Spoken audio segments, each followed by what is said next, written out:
Hello, everyone. I hope you're having an incredible start to ClioCon. This is my first ClioCon, and I couldn't be more excited to be here with you all. I am Marina Harris, and I am Clio's Chief People Officer. I joined Clio about 5 months ago and could not be more fired up about our mission to transform the legal experience for all. On top of that, I'm equally fired up about our culture at Clio. We call it human and high performing because we are deeply, deeply invested in each other's growth and success.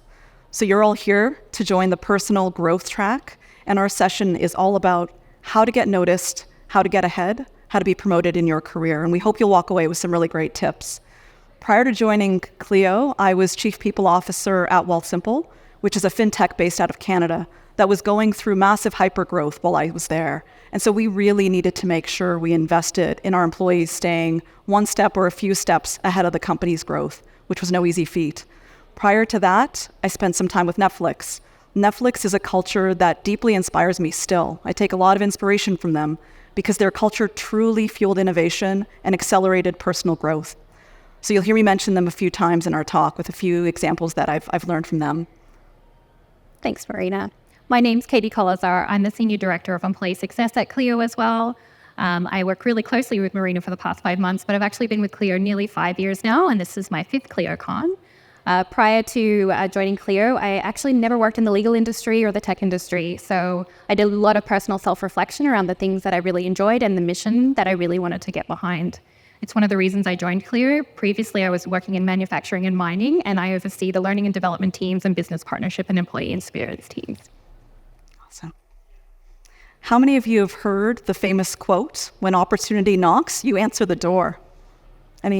Lots of nods, lots of nods.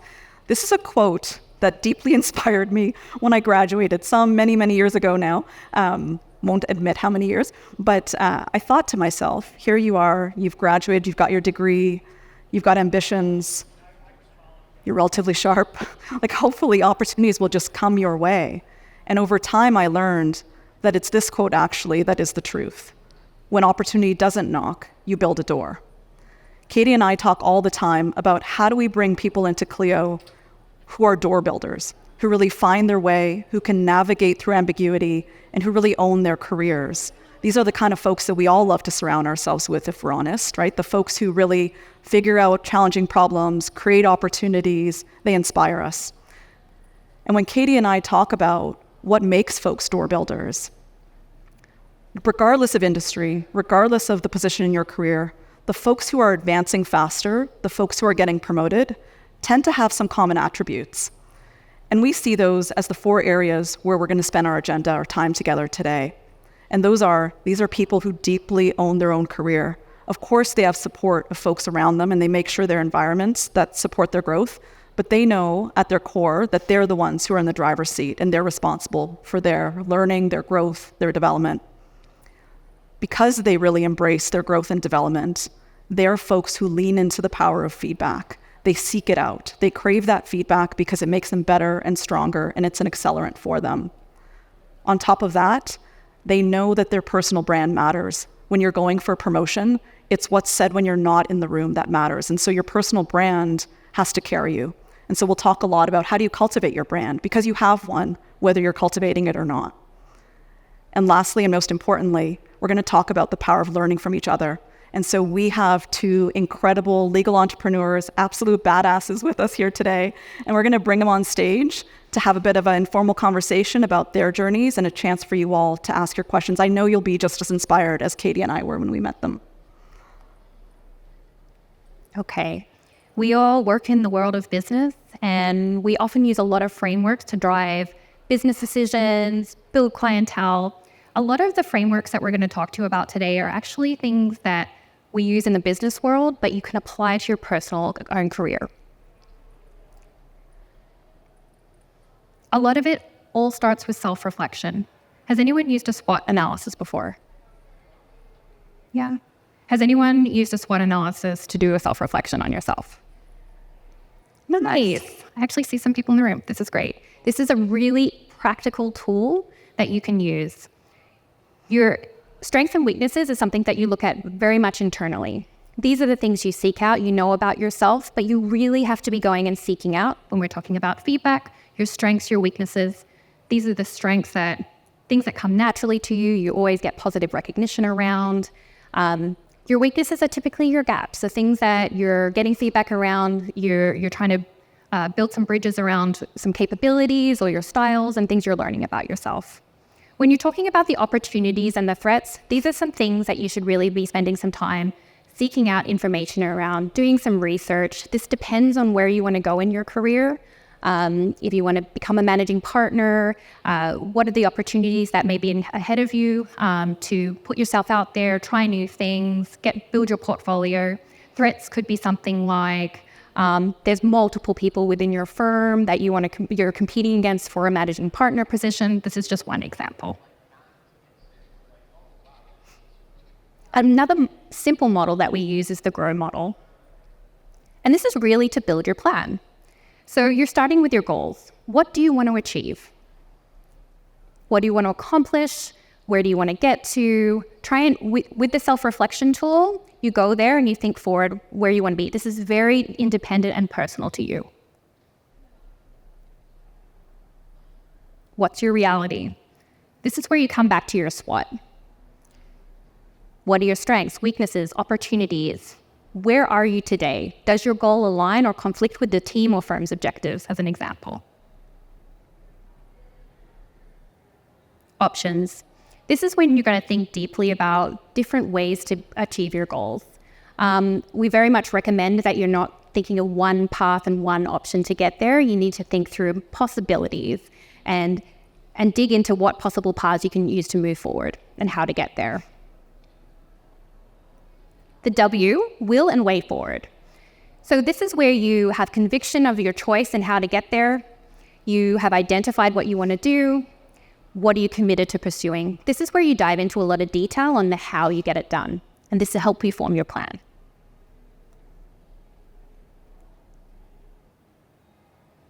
It takes a village. Cultivating your personal board of directors. In business, we often have board of directors. They're there to help you. These are trusted individuals that help guide your business. They have the skills and experience to guide you, give you feedback, and provide insights. You can do this for you personally. Your community is your board of directors, and you should be cultivating that. They help you grow in your career. Now, this can come from many forms. Mentors, sponsors. So these are people that really can open up doors for you, help you, sponsor, provide you opportunities, those that are coaching you, giving you feedback, guiding you. These can be in the workplace and in your personal lives. Your peers, if you're smaller firms, these peers could be industry peers, not necessarily peers in the workplace. Please broaden your horizons around these. Role models, these are the people that you aspire to be. They give you feedback, but you may not even know them in your community. Seek them out if you don't, and learn from them. This topic is near and dear to my heart. Feedback is something that any company that I join, I really look at how do they handle feedback, because it's a true measure of how deeply invested they are in each other's success.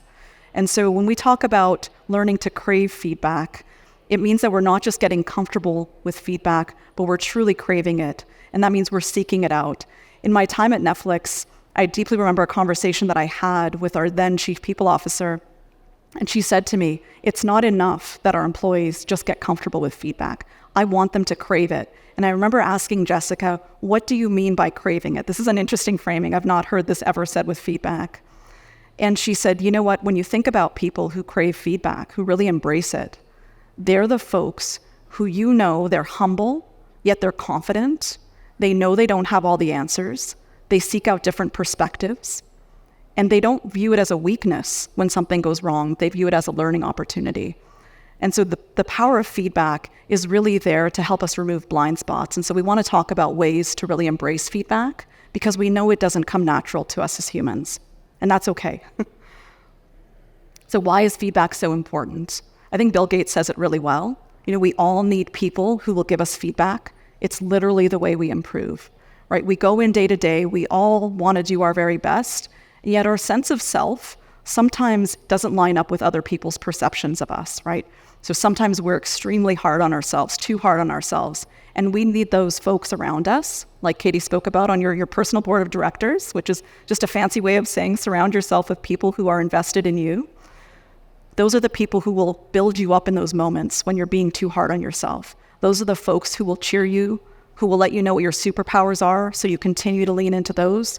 They're also the folks that are going to tell you when you're not really having that consistent view of yourself and showing up the way that you want to. And so they'll give you the hard truth, help you remove blind spots, and help to give you constructive feedback as well.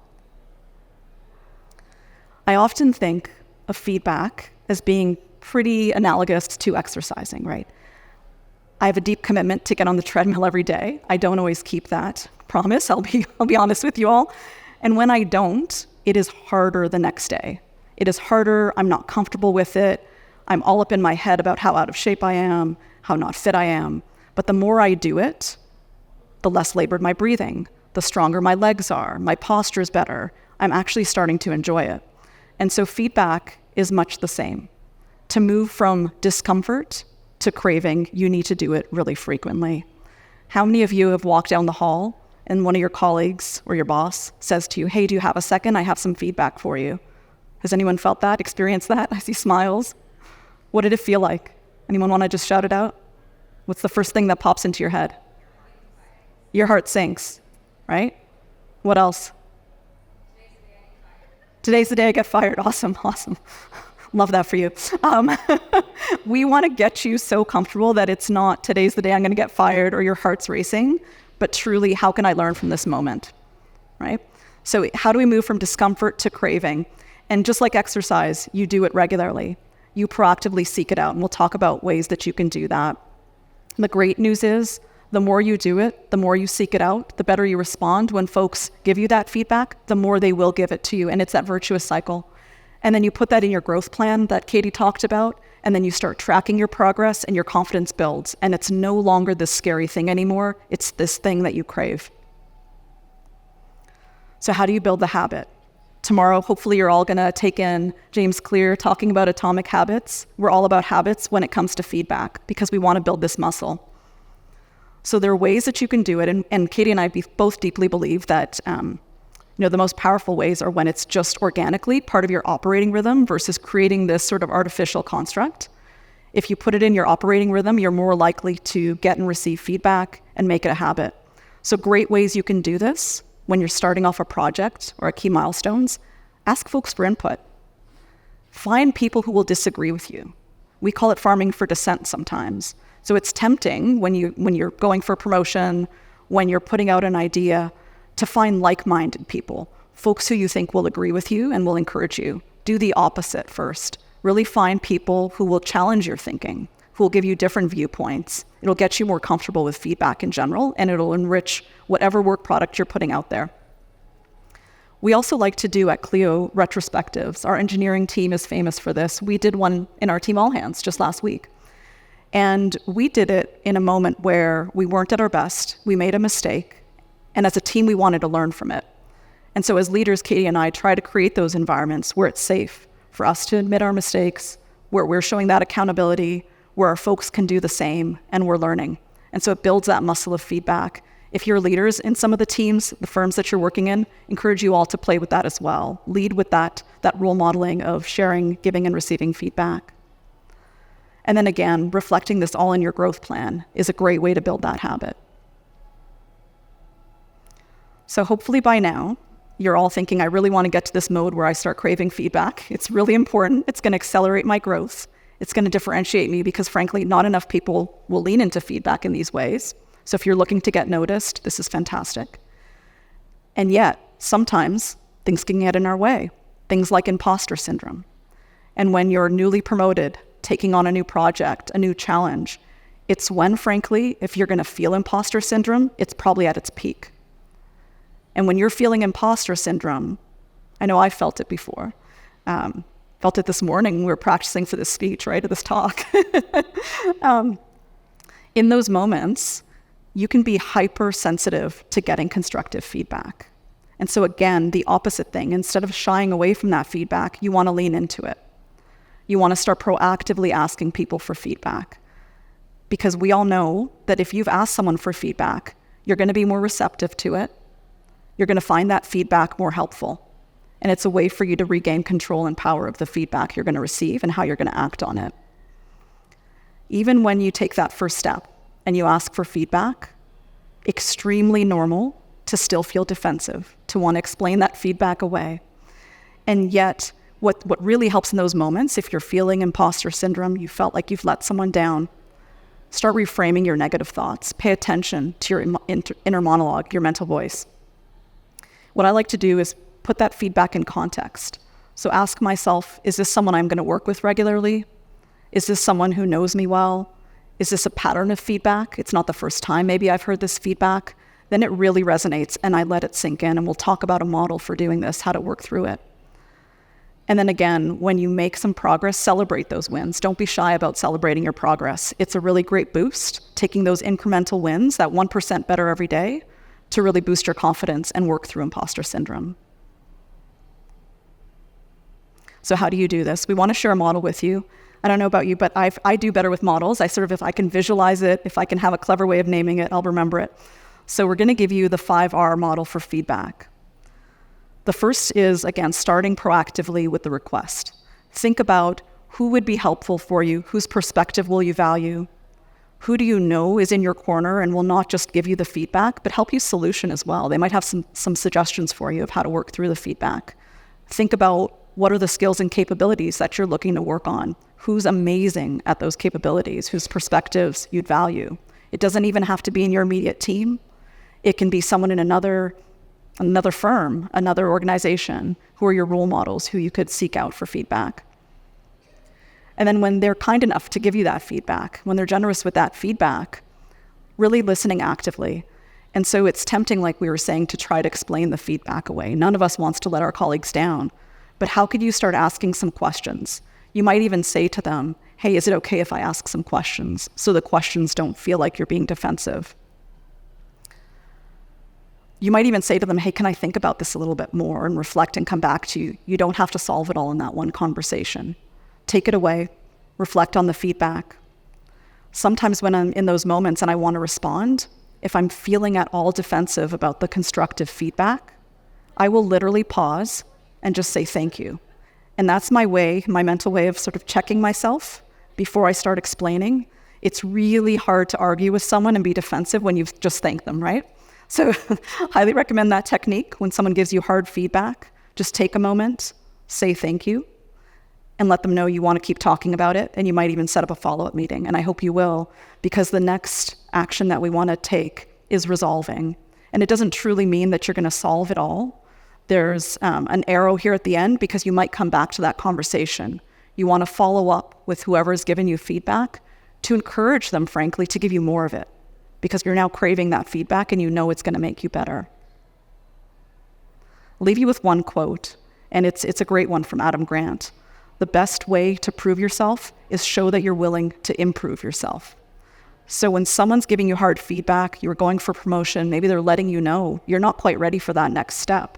They've already made that decision. They've already come to that conclusion. And in that moment, trying to explain to them why you are ready for the promotion isn't going to change anything, sadly. But what will change it is showing them that you're willing to grow from that moment, that you're willing to take that feedback and continually improve yourself. And that's all part of your personal brand.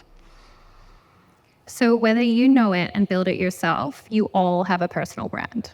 Some of us are just a little bit more intentional about it. So what we're going to talk about now is how to do that intentionally. Do the things, important things, and tell people about it. Your job when you're owning your career is to help people understand your personal brand and what it is versus them interpreting it. Your brand is what people say about you when you're in the room. Does anyone disagree with this? No? Yeah. It's very true. And it's up to us to make sure that we're persuading others to understand and recognize our value. And we need to recognize that everyone has a brand and we must develop it intentionally. And that's what I want to talk to you about. So first of all, building your brand. We've actually done a little bit of this work. A lot of that self-reflection work is that audit between what your current brand is and what your desired brand is. Seek out feedback. What are your strengths and weaknesses? What are people saying about you? How are you perceived in the community? What is your impact and what are people understanding about that? Refer to your grow plan. This is something you should go back to. Your personal brand is not one and done. It's constantly evolving and you need to refer back to your goals and what you want your brand to be. Construct your personal narrative. So like you're selling your firm, you're selling you. What is the impact in your brand that you want people to understand? We often think of when we're interviewing people and when you're being interviewed and you're trying to talk through your impact, same application. Whether you're promoting your firm, yourself, what is it that you want people to know? What is your pitch? And it's also really important to integrate meaningful stories in real life. So you're helping them understand what your personal brand looks like in real life. What have you done? Where have you been successful? Once you know what it is, you want to amplify your personal brand. Communicate it. Get out there. Network. Come to conferences like this. Build your relationships. Think about thought leadership opportunities. Write blogs. Get yourself on LinkedIn. Legal community blogs. Get yourself out there. The more you're known, the more you will influence your brand. It doesn't just mean being very public around it. You need to embrace it in every interaction, every one-on-one interaction, as you meet new people, being mindful of above the line and below the line behaviors. So below the line behaviors are typically when you're in a state of stress. How do you show up for others? If you can recognize that, you can often pull yourself back and making sure you're showing up and having the impression that you want and those you're interacting with. Reevaluate and adjust your brand. This is what I was talking about earlier, as your brand will constantly evolve from what you want it to be to how you want it to be evolving over time. It's an ongoing process. So constantly going back to your SWOT, reviewing the grow model. Is your brand getting out there? Is it having the impact that you want? Get feedback as you go along as well. Now, Marina and I wanted to spend some time with you all connecting the dots on what this looks like in reality. And what better way to do that than to bring two badass legal entrepreneurs up onto the stage to talk to us about how they do this and apply this in real life. Welcome. When we first met you both, Katie and I just both walked away thinking, oh my gosh, we could just talk to these two for hours. And your stories were so powerful. I would love maybe to start by sharing with folks, your career journeys. They have been super inspiring. They haven't been always that straight line, right? You had to navigate through what you wanted to achieve and really own your careers. Would love to hear maybe some inflection points, just key moments. Just walk us through your journeys, each of you, because they are incredible. Well, thank you so much, Katie and Marina and Heather. It's just a pleasure to be on the stage with you. Hello, everyone. How's everybody feeling? Awesome. Well, I started my career in 2010. I graduated from law school and I entered into a clerkship. And I graduated at the height of the recession. And I had a summer associate position that I would be starting after my clerkship. And at some point during my clerkship, it became apparent to me that summer associate position was rocky. I didn't have a start date and I didn't know that I was absolutely going to that particular place. And I knew at that moment that I was going to take control of my career. And I was very, very young in my career, and I didn't have a network. I just had this desire to practice law immediately because I had just passed the bar. I'd done this I was in the middle of my clerkship, graduated from law school. And so at that moment, that was a pivotal moment for me very early on in my career because I had to get gritty about taking ownership of my career. So instead of waiting for this firm to get back to me with certainty, I decided to reach out to the network that I had established.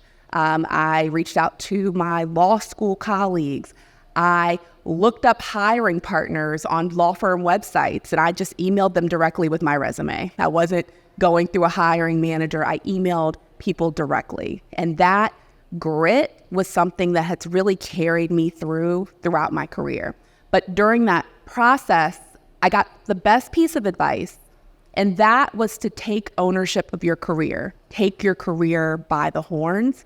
And one email actually led to my first position. I ended up not going to the law firm where I had my summer associate position. I very apprehensively sent them an email very close to the date that I was supposed to start once they actually did give me a start date. And I said, I'm not coming. And that was so scary for me at that moment. But in the process of waiting, I had found another position. But I had to do that to give myself certainty that I would be starting my career in a place that I really wanted to. And that was just, that entire journey just instilled a great sense of confidence in myself that has carried me through many, many years. Wow. So, hello, everybody. My name is Heather O'Connor. And I think sometimes to talk about where you are now, you have to go back. And that's what we're talking about is our journey. So I'm going to take you back over 20 years. It was early 2000s. I got married at 19. I had 3 children. Early 2000s, my marriage was not good. It had turned abusive. It was extremely unhealthy. And I had said it to my husband at one point. I said, this isn't working. Like, we have to do something. I think we need a divorce. And he looked at me and he said, well, I'm going to tell you this. If you leave me, I will make sure you have nothing. I will make sure that you have no money, that your kids hate you, and that you have not a roof over your head, that you won't even be lucky enough to sleep on a park bench. And I believed him, so I didn't do anything. And it wasn't until later on my husband got arrested for strangling me, and my 4-year-old told the police that my daddy hurts my mommy like he hurts us. That was my line. And so what I did is I filed a divorce. It was my first experience with the legal system, and it sucked. You know, it was not fun. But I went through this process and I talked to a lot of people who shared the same thing that I was feeling. You had an attorney. They knew the legal mumbo jumbo. They seemed to know what they were talking about, but they didn't get it. You know, they didn't get what you were feeling as you were personally experiencing the ins and outs of everything you're going through. And I laid there one day in my bed and I was just like, what am I going to do? You know, I'm feeling everything of where I am. And I think I can do what I'm seeing my lawyer do and what I'm seeing other people do, but I think I can do it better. And so later on, you know, I had no money, and my lawyer looked at me and said, Heather, what are you going to do? You have 3 kids. You're going to have to support them. And at this point, I had a high school diploma. That was it. I had never gone to college. And he said, what are you going to do? And I looked at him, and I gave him my best Elwoods. I'm going to go back to school, and I'm going to become an attorney, and I'm going to open a firm, and I'm going to change divorce. And he laughed at me. He said, no. Like, really, what are you going to do? And I looked at him, and I said, no, I just told you what I was going to do. And so that is exactly what I did. I went to community college. I went to undergrad. I went to law school. I clerked. I joined a firm. And then in 2016, I opened our firm, O'Connor Family Law. And we have grown to be one of the most prestigious, high-conflict family law firms in Massachusetts. So I love it. I love it. It's amazing, amazing. So both of you spoke about experiences that requires grit, it takes a lot to overcome, and you need to surround yourself with the right people. So earlier we were talking about cultivating your own personal board of directors, which is basically surrounding yourself with the people that are really going to push you forward and give you the right feedback and things like that. Like, who was that for you? Like, and how did you cultivate that community? Do you want to start with you, Jessica? So I love this question about a personal board of directors because the personal board of directors has really been instrumental throughout my life. So I clerked for a year after law school. So my judge, he was on my personal board of directors and still is. And I finished my clerkship in 2011. So you all do the math because you know the joke about lawyers and math. But he has certainly been on that board since my clerkship. The partner, and I didn't give you the rest of the career journey, but I started in big law after my clerkship, went off to the Department of Justice, went back to big law, and started my own firm, my own labor and employment law firm in 2016. So I'm now my own boss, but throughout the way, the people that I have met along that journey, they have been partners who have referred business to me.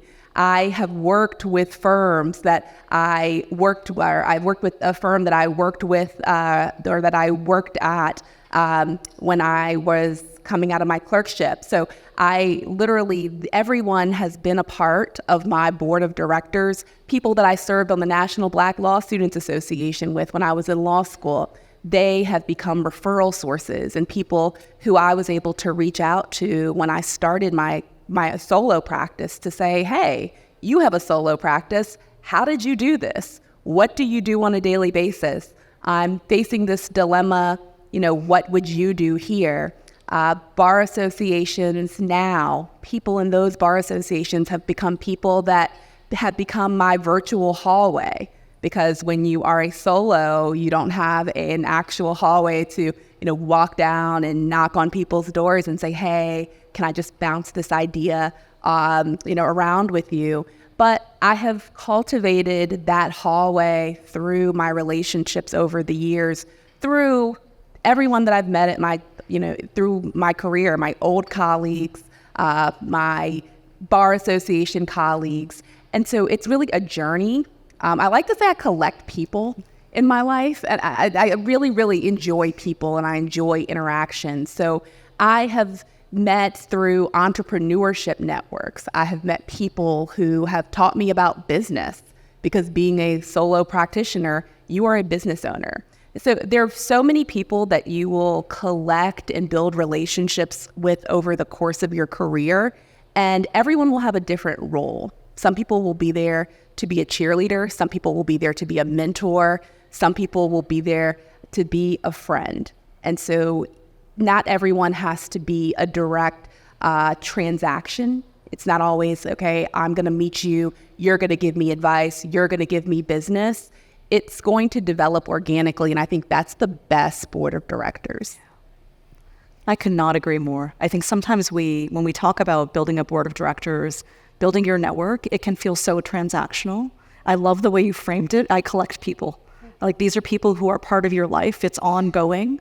They're relationships where it's just this mutually, you enjoy each other, you enjoy learning from each other, challenging each other, you root for each other. And those are your people. I mean, and we all need that. So I love that.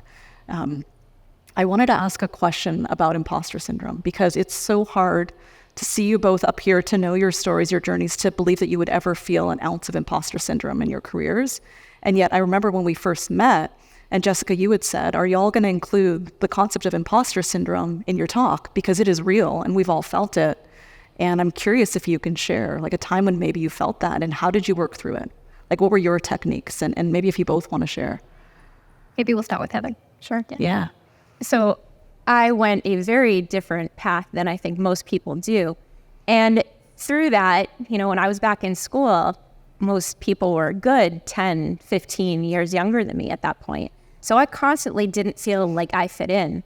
But I lived, as I said, I had no money going through that whole process. We lived in a very poor community because that's where I could afford rent. My children were in public school. And so one day my daughter came in, and where we lived was very heavily Portuguese. So my daughter came home from school one day and she's telling me, Mom, I got so mad at my teacher today. You might be mad at me, but this is what happened. And she told me the story, how they told her that she was going to have to take a foreign language. And so, with my kids, it was, you guys can be whatever you want to be. And she wanted to take Mandarin because she saw that as having a lot more opportunity. And the teacher said, no, you can't take Mandarin. You have to take Portuguese. And she said, well, I don't want to take Portuguese. I want to take Mandarin. And the teacher said, no, you have to take Portuguese. And she said, no, I don't want to do it. And the teacher said, no. And this was in front of her entire class. The teacher said, no, you live in Fall River. People that live here don't leave. You need to learn to speak the language of where you are, because this is what you just have to accept. And she's telling me this, and she says, Mom, I stood up in that class and I said, don't you tell me or anyone else here that we are stuck because of where we're coming from. I see my mom every single day, and she came from nothing, but she's going to school and she's going to be an attorney. So she's telling me this whole story. And I'm just side-strapped, one by her strength of being able to stand up, but then also of the fact that now suddenly I'm not just doing this for me anymore. I'm not just doing this for my children. I'm doing this for every single person that feels that they're entering a door that has no escape, that they don't know what to do. And that was a very pivotal moment within my life where I embraced the fact that I didn't know what I was doing. But what I was going to do was use my journey and my story as a way to show every single person that somebody else told them that they couldn't do it, that they're just wrong and that you can do it. Love that. We all need your daughter in our corner. What is your answer? That, I mean, I don't even know how to follow. My story with imposter syndrome really is an evolving story. I think I always feel a level of, should I be here? Like, what value am I adding? I'm always thinking about that question in every scenario. Am I adding value to this space? And if not, then I really don't want to be in that space. But it's really important for me to remember, wait, if you are in the space, you own it and you're supposed to be there. And so I think when I first started practicing, that was the most imposter syndrome that I'd ever felt. I was in a large law firm. There were very few people who looked like me in that law firm. I had no lawyers in my family. So it was very, very new for me and very, very different. I had wonderful colleagues that did small things that made me feel like I was a part of the team. The partner would always refer to me, the partner I worked for, he would always refer to me as his colleague, not his associate. He would hold space for any ideas that I had to offer because I was very reticent to offer an idea because it would literally take me just so many minutes. Like the meeting could be over and then I was ready to offer my thought. But he would notice that there was something brewing inside of me, an idea, and he would recognize it and say, Jessica, I think you have an idea. Do you want to share it?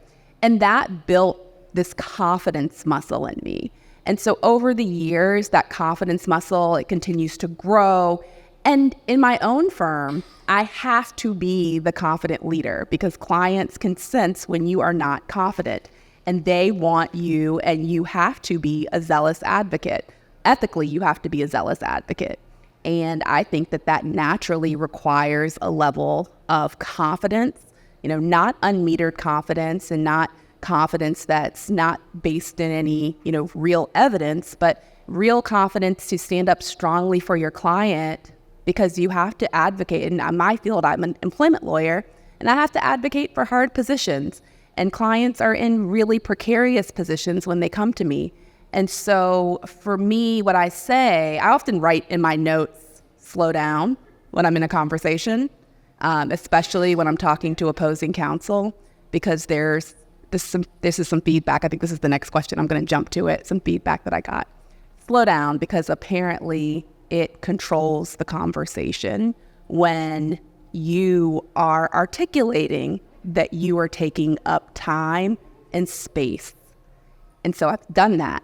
And when opposing counsel interrupts, I'll say, you're interrupting me, and I won't finish until you let me finish my thought. So those are little things that have allowed me to get past my imposter syndrome. When I was a first year associate, I would just Google my bio and remind myself, wait, you did graduate from law school. You did do that. Because I would forget.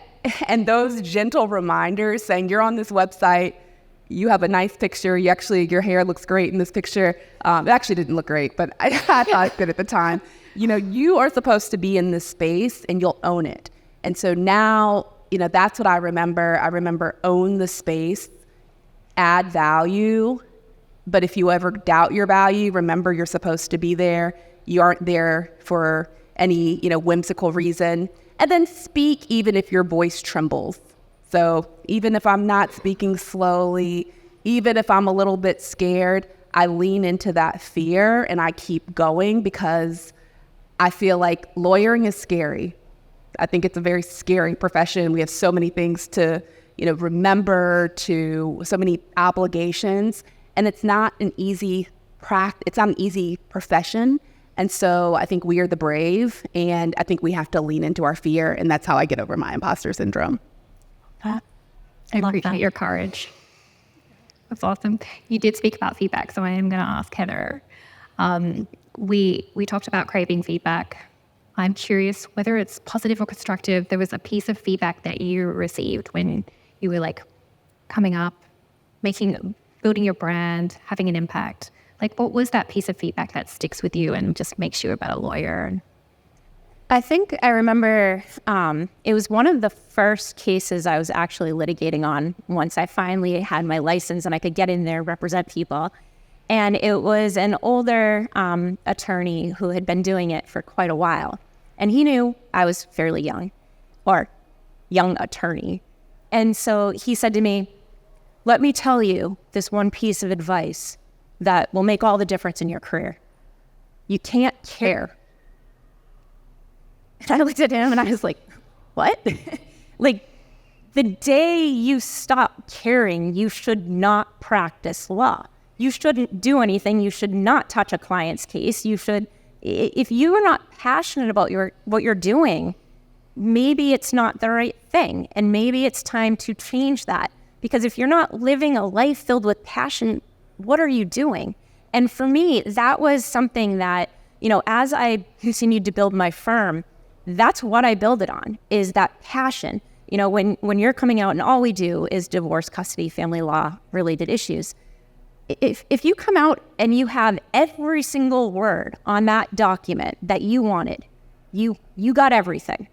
Let's say that's the outcome. That doesn't change your life. That only gives you a result. And what I see is the people who are coming through a divorce process, there's so much that needs to happen. And I'm a huge proponent of personal development because it's how you change how you think. It's how you change how you perceive things, how you respond to things. That's what is going to make a difference, not the words on the paper. And so through our process and everything that we do is one, I think everyone in our firm really gives a shit about what we do. And that's number one.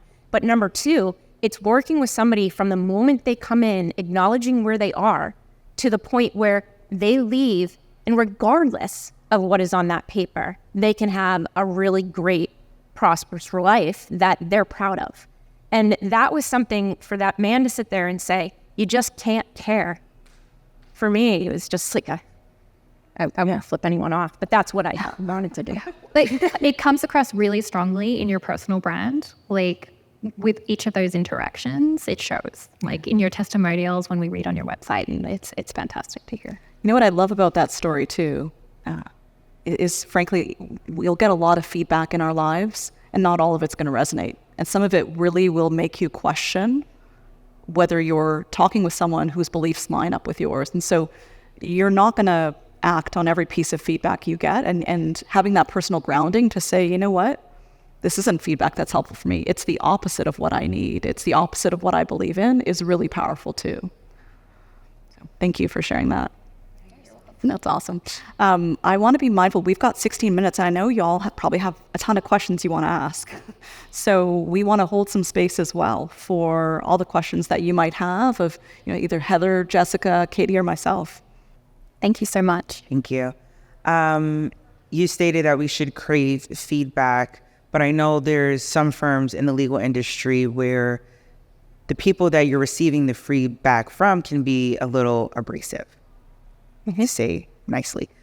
So how do you maneuver from being in a toxic work environment and getting the negative feedback 24/7, and then you move into a more positive area, but now you're still trying to, I guess, move on and heal from the negative feedback you were receiving before? Absolutely. I wish I could say that every environment is supportive of taking on that feedback and craving it. And of course, if you're in a situation where it's just constant negative, that is really hard to hear. In fact, they say that healthy working relationships, it's typically 5 pieces of positive feedback to 1. Not that we're keeping count, but it's a really good sign that you're in a good, healthy place, that they're not just telling you when you're doing something wrong, but also really, really celebrating when you do something right. And so congratulations to you for leaving that toxicity, because how unhealthy in every which way for you. But it's hard to unwind that, right? Like we are the some of our experiences sometimes. And so it's difficult to do that, but you made that choice. And so now when you get that feedback, I think it's letting it simmer. You don't have to have an answer right when someone gives you constructive feedback. But I don't know if my tip resonated earlier, like saying thank you if they share it to you in a positive way.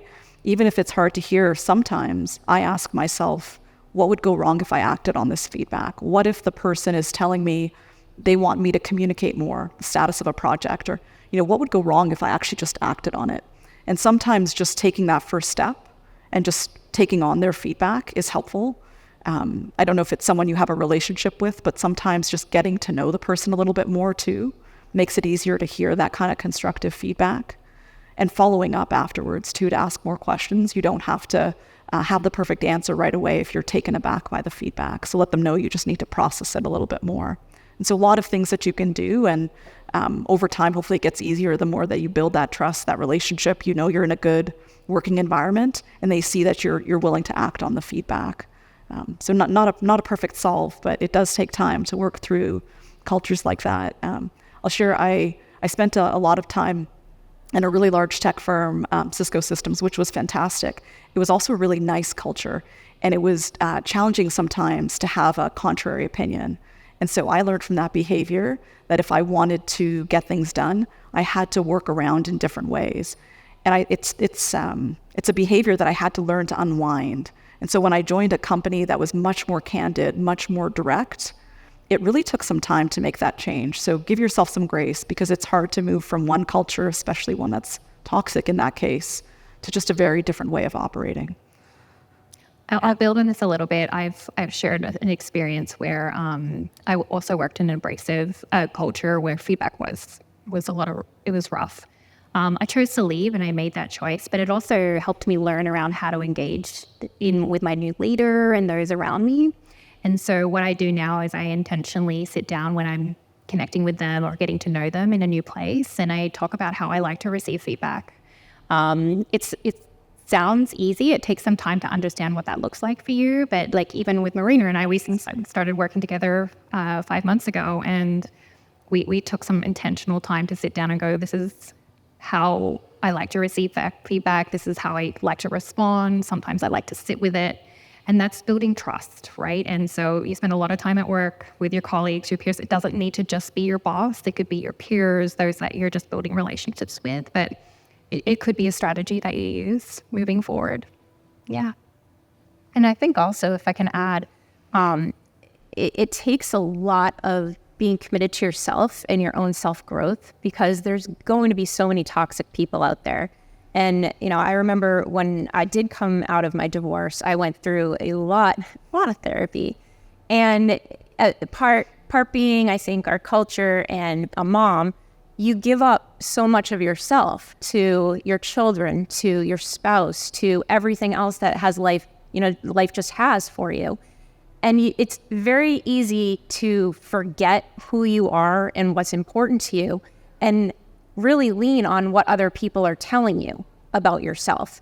And I remember one of my sessions, my therapist said, and now it's such a crazy question, but she said, Heather, what's your favorite kind of pizza?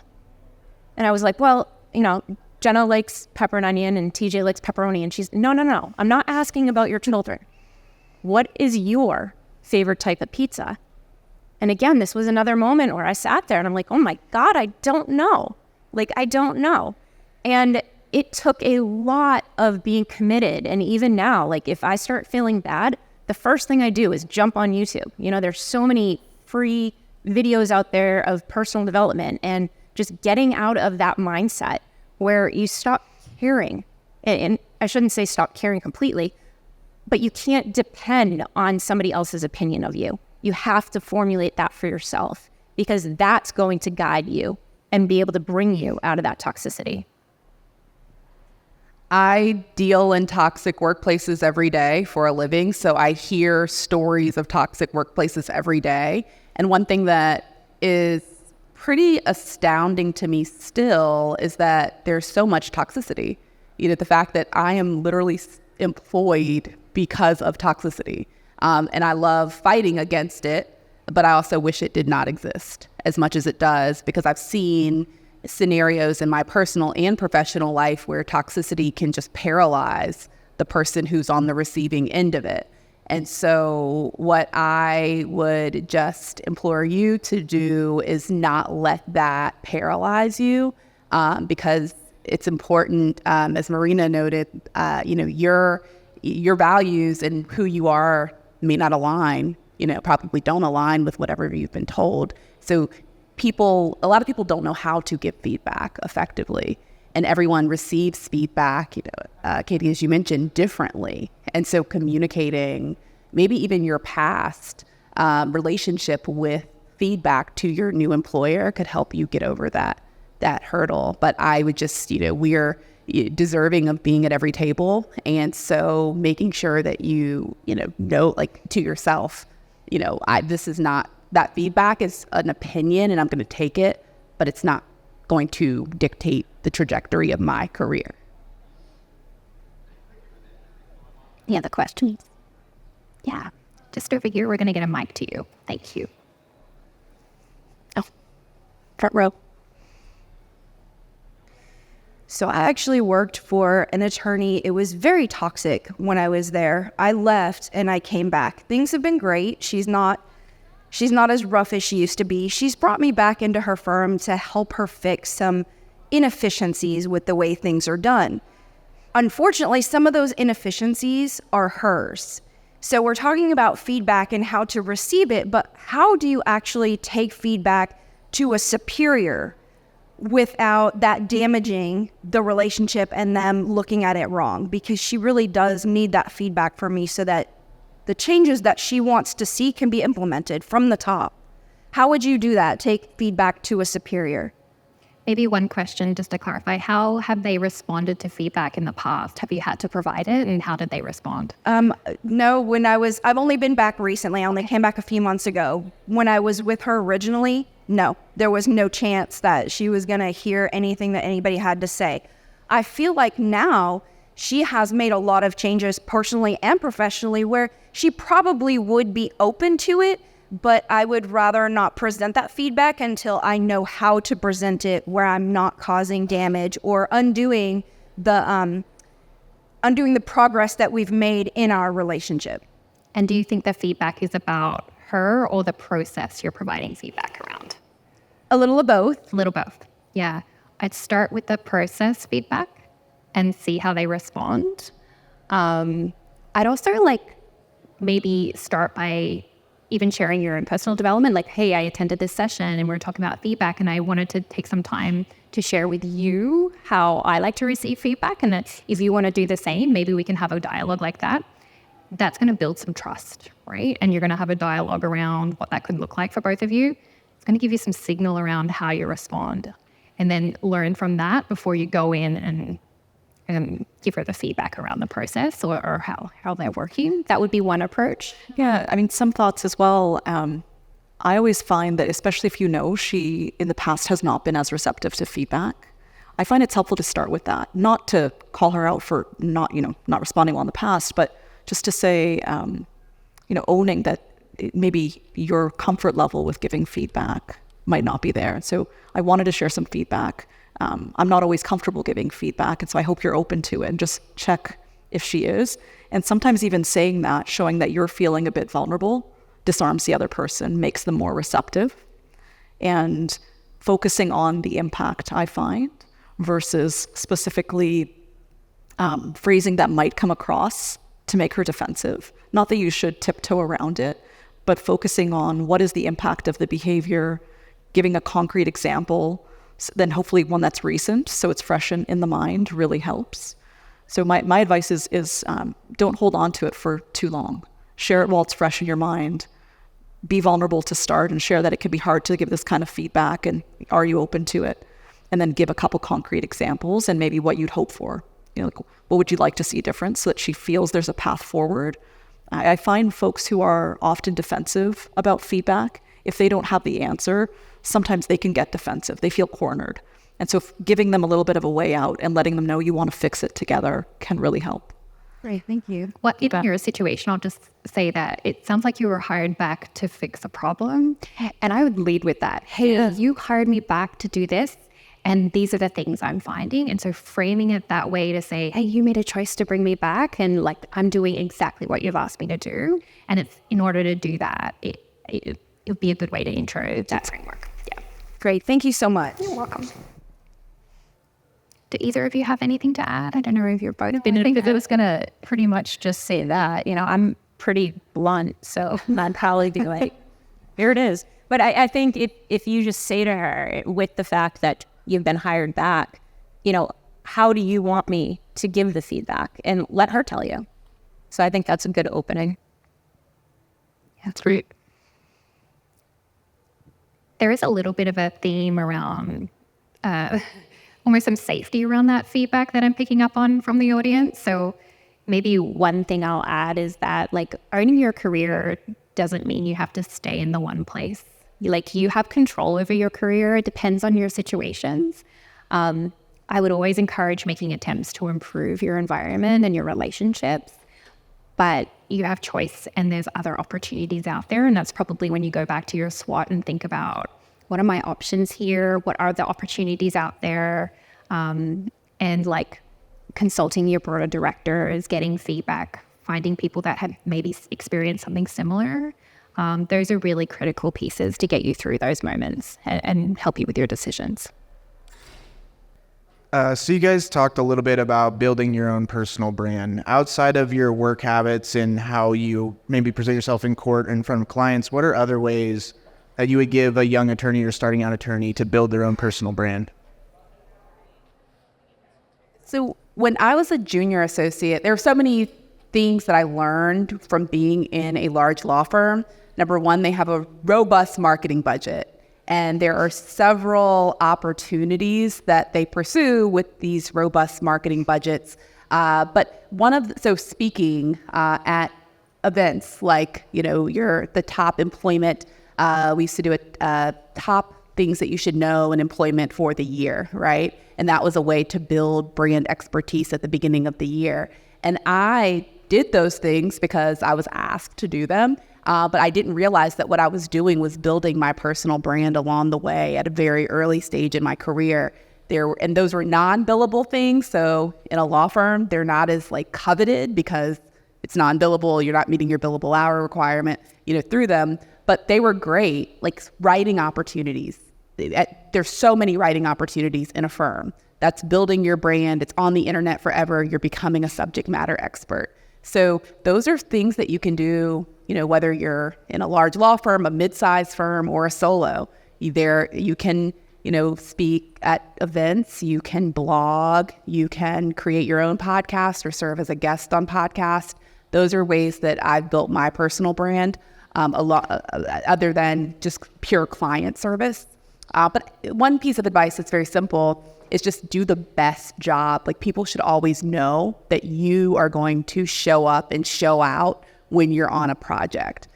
You can count on, this person to finish your project and do a great job when they do it. And I think that piece of my brand, that resonated throughout my career. One thing that I'd just say on top of that, so yesterday when we were preparing for this event, someone had said the quote, how you do anything is how you do everything. And so to Jessica's point, I think sometimes when you're early in your career, you're looking for that really big, meaty project that's going to get you noticed. I think the same level of quality, effort, everything you do should show up, whether it's a project you're excited about or just something that needs to get done. And people truly see that. They see the quality of your work in everything that you do. And so really, while it can feel like you just need that one assignment, that one piece of work, that one partner to notice you, everyone's paying attention to all of those details. And the other piece that I'd say is something that helped me earlier in my career is really finding those role models across companies I was in who I really looked up to, and then having the courage to literally find out who knows them. How can I get it in? Grab a coffee, talk. People are typically really generous with their time, and just finding those ways to meet your role models in a way, and pick their brains about things, ask about their journeys. I feel like people love to share, and they're open when you come with questions and you're hungry. And so just take a chance and spend time with folks who you really admire. And I think just to add real quick, what is it that you want to accomplish with your career? Define that first, and then everything you do should move you towards that goal. So there shouldn't be anything you do without some sort of intention. And when you've been able to define that, then you know you're on that trajectory up. Well, thank you so much. Thank you for having It was wonderful talking with you, and appreciate you all attending. Thank you. Thank you.